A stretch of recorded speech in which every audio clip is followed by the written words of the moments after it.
Walter Grady stood in the quiet of his front yard, staring at the letter that had arrived that morning. His hands, weathered from years of hard work and wear, trembled slightly as he unfolded the thick envelope. It was official. His worst fears had come true. The Homeowners Association, led by Nancy Whitmore, the woman who had been trying to control every aspect of his life for months, had slapped him with a $50,000 fine. His eyes scanned the letter, each word cutting deeper than the last. Violation of neighborhood standards, it said. His crime? He hadn't painted the fence. The same fence that had been standing for over 50 years, originally built by his father. And to top it off, the HOA threatened to foreclose on his property if the fine wasn't paid in full within 30 days. Walter's fists clenched. He had known it was coming. The letters had started months ago. Petty complaints about his outdated fence, his unkept lawn, and his unsightly old barn. He had ignored them all, but now this was different. $50,000. That was no small amount for a man on a fixed income, living alone after his wife passed 2 years ago. But this wasn't just about the money. It was about the sheer audacity of Nancy Whitmore and the HOA. They had been poking and prodding at him, testing how far they could push before he broke. They thought they could control him. They thought he was just an old man, a relic of the past who didn't know how to fight back. But Walter had something they didn't expect. He had power, and he had knowledge. Knowledge of a piece of land that they had never bothered to investigate. You see, Walter wasn't just a retired engineer. He was the owner of the only road that led into Woodland Pines. The HOA had spent years developing the area, but they never bothered to ask who owned the access road. They assumed it was just part of the community, a public road, easily ignored. But that wasn't the case. Walter's father had made sure to keep the deed for the road when they sold the rest of the land in the 1970s. The road was his, privately owned, but open for public use. And Walter, for the longest time, had let the HOA and the residents of Woodland Pines think it was just a public road, part of the community's infrastructure. That was the mistake the HOA made. They had no idea who they were messing with. Walter Grady owned the key to the whole neighborhood. And now, as he stood in front of his old home, the sun setting in the distance, he knew that it was time to take action. The HOA had pushed too far. They had underestimated him. And now he was going to make them regret it. He crumpled the letter in his hands and tossed it into the trash bin. There would be no payment, no compliance. He wasn't going to sit back and let Nancy Whitmore and her cronies ruin his life any longer. Walter took a deep breath and walked to the shed in the backyard, where his tools rested, ready for the task ahead. It was time to remind the HOA just who controlled Woodland Pines. They wouldn't get away with this. Not this time. Walter Grady lived a quiet, simple life in the small wooden house he inherited from his father.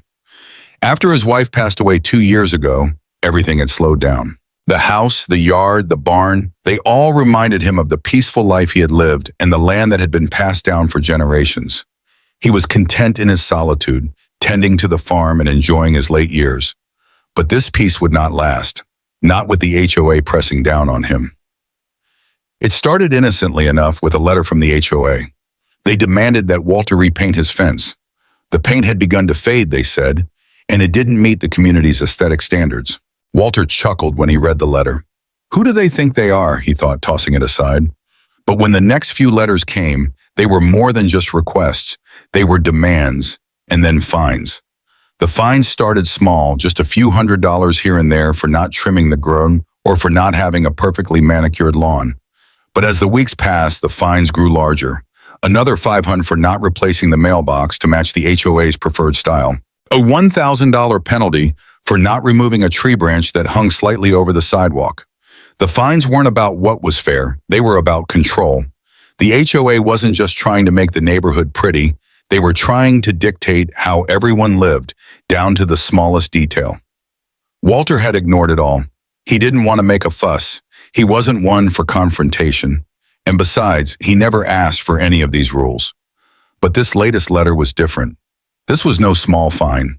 This was a $50,000 fine for not complying with their standards because his fence wasn't up to their aesthetic guidelines. The letter threatened to foreclose on his property if he didn't pay. Walter was seething. They think I'm just some old man they can push around. They have no idea who they're dealing with, he muttered under his breath. He had enough of their petty rules, their intimidation. But this time, it wasn't just about the money. This time, it was personal. He knew they had crossed a line. It wasn't just about offense. The HOA had been testing his limits, seeing just how far they could push before he cracked. But what they didn't know was that Walter had something they couldn't control. They had no idea what they had just done. Walter stood in his front yard, looking out at the world as he held the letter in his hands. He could feel his heart racing with anger, but something else was bubbling inside him. Power. He had power that the HOA didn't know about, a secret that no one in the neighborhood understood. Walter wasn't just a retired engineer. He wasn't just the man with a small, unkempt house on the outskirts of the neighborhood. Walter Grady was the owner of the only road into Woodland Pines. Since the 1970s, when his father had sold most of the land to the developers who built the neighborhood, Walter had kept one thing: ownership of the access road. The road was the only way in and out of Woodland Pines. It stretched for over 1.2 miles, connecting the neighborhood to the outside world. Everyone used it, but no one ever thought to ask who owned it. Walter's father had made sure to keep the deed for the road when he sold the rest of the land. The developers were eager to build, but they never bothered to inquire about the access road. And Walter, for all these years, had never said a word. He let them use the road, never asking for anything in return. He didn't want to cause trouble. But now that the HOA had crossed the line, it was time to let them know exactly who held the keys to the neighborhood. It wasn't just about the fine anymore. It wasn't just about the control they wanted over his house or his land. It was about something bigger: respect. The HOA thought they could bully him, but Walter wasn't the type to back down, not when it came to something so important. He would make sure they understood one thing: they needed him. He spent the next few days quietly gathering his documents. The deed to the road, his father's original land agreement from 1974, the maps, the legal paperwork, all of it. Walter had never really needed it before, but now he had a purpose for it. He knew that the HOA would try to fight him, and he would need all the ammunition he could get. He also contacted an old friend, David, a lawyer who had once been a student of his when he worked as an engineer. David had gone on to become a respected attorney in the area, specializing in property and land law. Walter knew David well enough to trust him with the truth about the road. When they met, David was shocked. "Wait, you mean to tell me the entire neighborhood has been using this road for decades, and they never even asked who owned it?" Walter nodded. "Yep. They've been living here thinking it's a public road, but it's not. It never was. It's mine. And now they're trying to take me to court over a fence. They don't know what they're messing with." David raised an eyebrow, a grin slowly spreading across his face. "Well, Walter, this is going to get interesting. Let's make sure they understand exactly who's in charge here." As David worked on compiling the legal documents, Walter began to prepare himself for what was to come. He didn't want to start a war with the HOA. He didn't want to get into a legal battle, but at the same time, he knew he couldn't let them continue their bullying. This wasn't just about him anymore. It was about setting a precedent, about showing the people in the neighborhood that they didn't have to live under the thumb of the HOA. Over the next few weeks, the tension in Woodland Pines escalated. Nancy Whitmore, the HOA president, grew more and more aggressive in her attempts to force Walter to comply. She sent letters, made phone calls, even enlisted the local authorities to help her pressure Walter into obeying. But it was all for nothing. Every attempt she made to push Walter into a corner only pushed him further into action. The more she tried to control him, the more determined he became to fight back. The HOA, though powerful, had no idea that the real power was in Walter's hands, and he was about to make sure they knew it. The tension in Woodland Pines had been building for weeks. Every day, Walter Grady felt the weight of the HOA's oppressive grip on his property. Nancy Whitmore, the ever-ambitious president of the HOA, wasn't about to let a little thing like the law stop her. She was determined to force Walter into submission. And the more she pushed, the more Walter's resolve hardened. One afternoon, while Walter was in his garden, a black SUV pulled up to the driveway. Two men in uniform stepped out, HOA enforcement officers, a pair of hired muscle that Nancy had brought in to intimidate him. They were not there to discuss legalities, but to make sure Walter understood that they weren't going to back down. One of the officers, a bulky man with tattoos creeping up his neck, walked up to Walter with a smug smile. "Mr. Grady," the officer said with a tone that dripped with false politeness. "We're here to inspect your property. The HOA has made it clear that you failed to meet our standards." Walter's grip tightened on the shovel in his hand, but he said nothing. He had already heard the threats. He knew exactly what was going on. The HOA wasn't just upset about his fence anymore. They were using every trick in the book to try and push him out.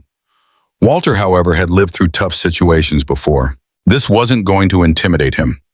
"I'm not interested in your inspection," Walter said coolly, his voice steady. "You don't have permission to be here." The officer's smile faltered for a moment, but he quickly regained his composure. "You'll regret this, old man," he muttered before turning away. "Don't say we didn't warn you." He and his partner walked back to the SUV, leaving Walter standing there in his yard, resolute but seething with anger. But this was just the beginning. Over the next few days, the HOA ramped up their attacks. Nancy Whitmore wasn't just content with sending threatening letters anymore. She wanted to make Walter's life miserable. First, they sent a crew to tear down the old wooden fence Walter's father had built decades ago. Without any permission, they bulldozed a small section, claiming it was a safety hazard. The workers left behind a mess of splintered wood, broken posts, and scattered debris. When Walter found out, he was livid. He immediately contacted his lawyer, David, and together they prepared to take legal action. But the damage was done. The HOA had struck first, and it was clear they weren't going to back down until Walter was completely broken. Next came a more personal attack. Late one night, Walter's beloved dog, Daisy, went missing. Daisy was an old golden retriever, loyal and friendly, and Walter had raised her since she was a puppy. He searched the property for hours, calling her name, growing more frantic with each passing minute. By morning, there was still no sign of her. The next day, a neighbor called. "Walter, I think you should come over here," the voice on the phone said, tight with concern. "I saw a van pull up late last night. I didn't think anything of it, but this morning I found Daisy locked up in the back of the van. She's fine, but she's not the only one." When Walter arrived at his neighbor's house, he was horrified to see that several of his other neighbors' pets were also locked up in the van: dogs, cats, even a few rabbits. All of them had been taken in the dead of night without any explanation or permission. Walter's heart raced with anger. He was beginning to realize that the HOA's tactics were becoming personal, and they were willing to go to any length to make his life hell. This wasn't about property or aesthetics anymore. It was about control. Walter immediately contacted the local authorities, but the police couldn't find any evidence of wrongdoing. The HOA had covered their tracks well, but Walter knew who was behind it, and he wasn't about to let them get away with it. Then the ultimate move came. One afternoon, while Walter was sitting on his porch, a utility truck rolled up to his house. The truck was emblazoned with the HOA's logo, and the crew began unloading equipment. Walter's eyes narrowed. They were there to shut off his power. Walter stormed outside to confront them. "What do you think you're doing?" he demanded. "We've been instructed to turn off your electricity and water, Mr. Grady," the lead worker said, without so much as a hint of remorse. "Until you comply with the HOA's demands. This is the first step." Walter felt his blood boil. This was a step too far. They were trying to take away his basic utilities, his water, his electricity, just because he refused to play by their rules. Walter's hands shook, but he knew he couldn't back down. He turned away from the workers and walked to his shed where he kept his tools. With a deep breath, he grabbed the heavy wrench he had used for years.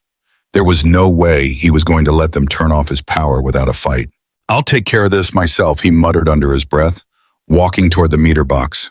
With a few swift motions, Walter had the main power switch turned off, but he didn't stop there. He then cut off the water supply to the house, securing the pipes with a combination of tools he had used for decades. Standing outside, looking at the crew with defiance in his eyes, Walter knew this would escalate quickly. But he was ready. He had nothing to lose anymore. The HOA had pushed him to the brink, and now he was going to fight back. The neighborhood began to split as more people started to take sides. Some residents saw what was happening and began to support Walter. They had their own frustrations with the HOA's overreach. Others, however, continued to side with Nancy Whitmore, either out of fear or loyalty to the idea of maintaining the community's perfect image. But the rift was clear. This wasn't just about Walter anymore. It was about the entire neighborhood. Nancy, growing desperate, called an emergency HOA meeting. Walter knew what that meant. They were planning to retaliate. The whole neighborhood would be there, and Nancy would use this as an opportunity to solidify her control. But Walter wasn't going to let that happen. He had a plan of his own. This time, he was going to expose them for who they really were. He spent the next few days gathering his documents, organizing the legal papers, and preparing for the showdown that was coming. When the day of the meeting arrived, Walter was ready. He wasn't going to sit back and let the HOA bulldoze him any longer. He was going to stand up for himself, for the community, and for everything his father had built. The day of the HOA meeting had finally arrived. The tensions in Woodland Pines were thick, like a storm about to break. Walter could feel it in the air. Nancy Whitmore had called an emergency session, and every resident of the neighborhood had been summoned to attend. Walter knew this was going to be the moment of truth. The showdown between the HOA and him, the one man they had underestimated. Walter wasn't just going to show up. He wasn't going to stand there and take their threats or their intimidation. He had something up his sleeve, something that would reveal the HOA for what they truly were and force them to back down once and for all. The meeting was held in the community center, a small building that had once been the heart of Woodland Pines. But now it was little more than a place where Nancy and the other HOA members gathered to discuss rules and fines. Walter arrived early, as was his custom. He didn't want to draw attention to himself. He quietly made his way to the back of the room, sitting down in a corner where he could watch without being seen. He could already see Nancy at the front of the room, standing confidently with a smile on her face. She was in her element. She was the one with the power, the one who controlled the narrative in Woodland Pines. But what she didn't know was that today, the narrative was about to change. As the meeting began, Nancy quickly addressed the crowd, her voice ringing out with authority. Ladies and gentlemen of Woodland Pines, thank you for joining us on such short notice. As you all know, there's been an issue with one of our residents, Mr. Walter Grady. He has repeatedly refused to comply with the community's rules, and now he has crossed the line by failing to pay his fines. We are here today to discuss the next steps. Walter could see the crowd's reactions, some of them nodding in agreement with Nancy, while others exchanged uncomfortable glances. He knew Nancy had built her power by dividing the community, making people believe they had to choose sides. She was trying to paint him as the villain, but Walter wasn't about to let that happen. He stood up, his movements slow and deliberate, drawing the attention of everyone in the room. The murmurs of conversation died down as all eyes turned to him. Nancy's smile faltered for a moment, but she quickly regained her composure. "Walter," she began, her voice sharp, "I'm sure you know why we're here. You've been given ample opportunity to comply with the HOA's rules, and yet you continue to defy them. I'm afraid we'll have no choice but to take legal action if you don't pay the fine immediately." Walter didn't respond immediately. Instead, he stepped forward, calmly and deliberately. He looked out at the crowd, letting the silence hang in the air for a moment before speaking. "You think you know who I am," Walter said, his voice steady. "You think you've got me cornered, but you've made a mistake." Nancy raised an eyebrow. "What are you talking about?" Walter reached into his jacket pocket and pulled out a stack of legal papers, slamming them down onto the table in front of him. "I don't need to pay your fines," he said, his voice growing stronger with every word, "because I'm the one who owns this entire neighborhood's access road." The room went completely silent. Nancy's eyes widened in shock. "What? What are you talking about?" Walter didn't back down. He laid out the documents one by one, showing the original deeds and land agreements that proved he was the sole owner of the road that led into Woodland Pines. He could feel the energy in the room shift as the crowd began to murmur in disbelief. Some looked confused, others looked angry. But they all knew one thing now: the HOA had been lying to them all along. Walter turned to the crowd, holding up one of the documents. "This is the deed to the road that leads into Woodland Pines. It was passed down to me by my father, who ensured that I would always have control over the road, even when he sold the land to the developers. The HOA has no claim to it, and you all have been using it under the false assumption that it's a public road." The silence in the room was deafening. Nancy's face had drained of color, and for the first time she looked uncertain. This can't be true," she stammered. "There must be some mistake." "No mistake," Walter replied, his voice cutting through the tension. "And I'm done being bullied by you, Nancy. I've spent enough years letting you and your little HOA gang push people around. You've tried to control this entire community, But now you're going to learn what happens when you mess with the wrong person. Walter reached into his bag and pulled out a printed map of Woodland Pines, showing the layout of the neighborhood and highlighting the road in question. You all use this road to get in and out of here, he said, pointing to the map. But without my permission, you have no access to it. And that means no more fines, no more demands, and no more authority over my property. The crowd began to stir, whispers of disbelief spreading like wildfire. Nancy stood frozen, her hands shaking slightly as she tried to comprehend what was happening. The truth had been revealed, and there was no denying it. She had been playing a dangerous game, and now it was clear that she had lost. Walter continued, his voice gaining strength. I've already contacted my lawyer, and we've filed an injunction against the HOA's actions. You won't be able to make a single demand without going through me. And as for the fine, consider it null and void. You can take me to court if you want, but trust me, you won't win. There was a long pause as the weight of Walter's words settled in. The residents who had been silent up until now began to look around at each other. Some of them were angry, others were ashamed. The veil had been lifted, and they finally understood the truth about Nancy and her HOA. Nancy, now visibly shaken, tried to regain her composure. You can't do this, she spat, her voice shaky. This is outrageous. I've worked hard to maintain the integrity of this neighborhood. Walter shook his head, his expression calm but resolute. No, Nancy, you've worked hard to control it, and that's where you went wrong. You thought you could push people around, threaten them into submission, but you've underestimated the people who live here. You've underestimated me. The room was still, the weight of Walter's words hanging in the air. Finally, one of the residents stood up, a woman Walter recognized from down the street.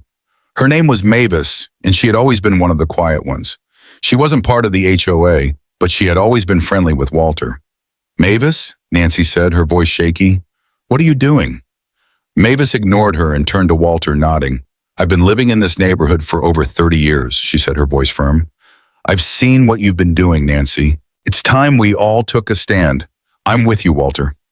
And just like that, the floodgates opened. More and more residents stood up, one by one, showing their support for Walter. They had had enough of Nancy and her HOA's tyrannical rule. It was over. Nancy stood there stunned as the room erupted into applause.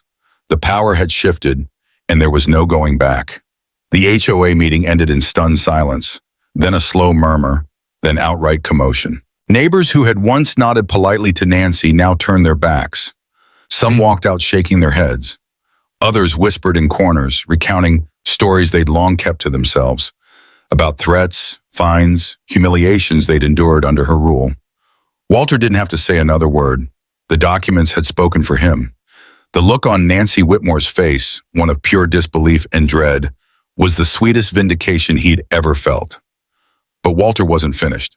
The very next morning, while mist still clung to the pavement and dew sparkled on the grass, Walter got to work.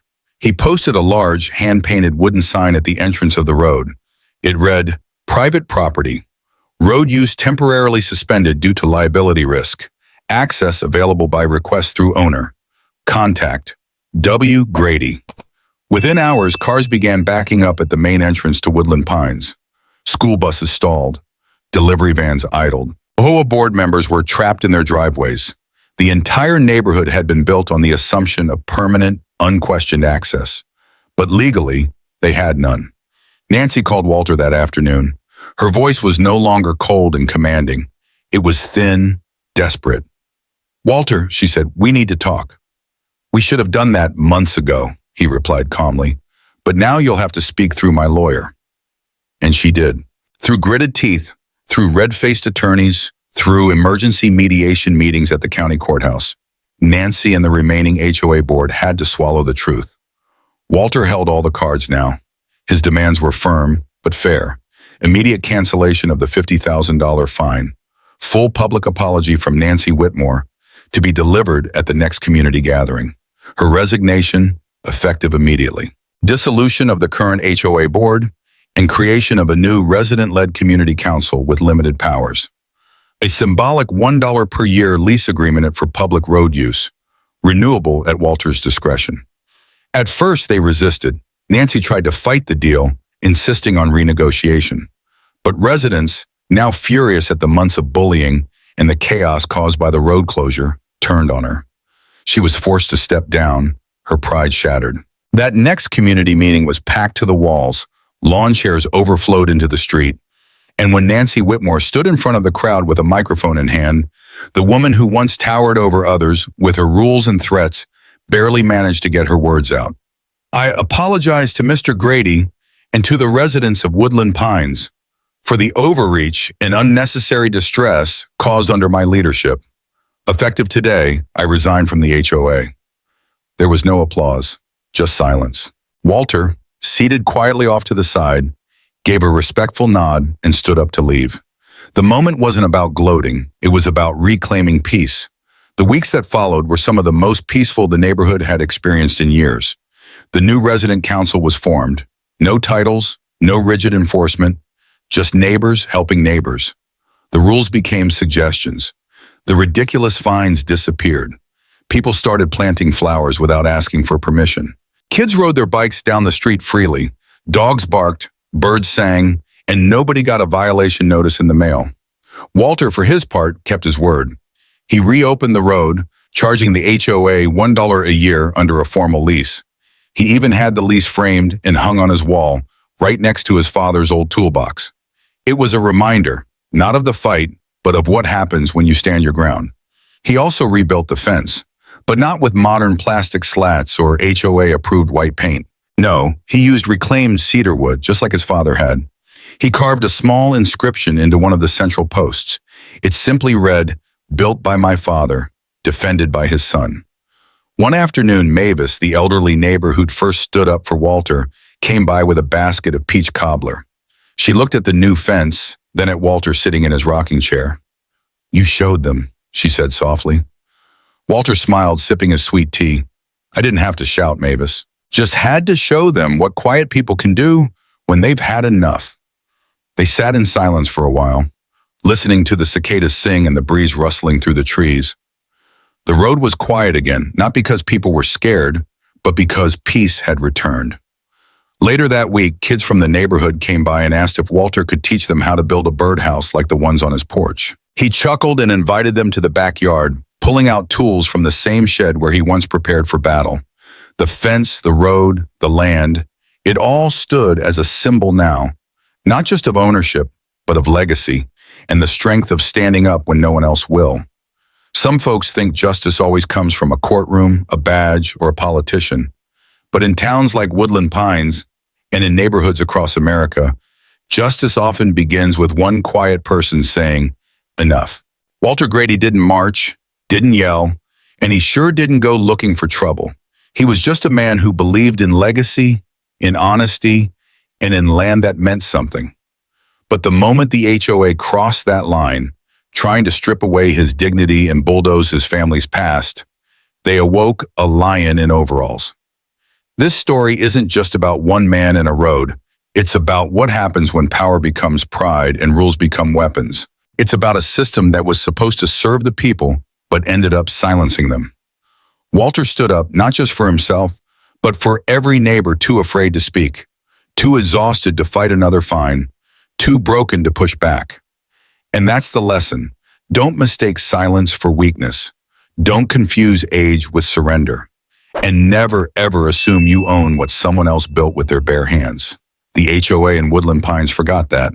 They forgot that behind every non-compliant fence or unauthorized garden gnome was a real person with stories, memories, and roots deeper than any policy. They thought they were running a neighborhood, but they were really running it into the ground. Walter didn't seek revenge, he sought balance. And in doing so, he reminded his neighbors, and maybe even all of us, that sometimes the strongest force in a community isn't who yells the loudest, it's who stands the longest. Now we want to hear from you. Have you or someone you know ever dealt with an overreaching HOA? Do you believe HOAs help or hurt communities in the long run? What would you have done if you were in Walter's shoes? Tell us your thoughts in the comments below. We read every single one, and your stories matter. Your voice just might help someone else find theirs. And if this story moved you, if it reminded you of home, family, or standing up for what's right, please tap that like button and share this with someone who needs to hear it. Don't forget to subscribe for more real-life justice stories right here every week. Because sometimes the fence may be old, but the man behind it is stronger than ever.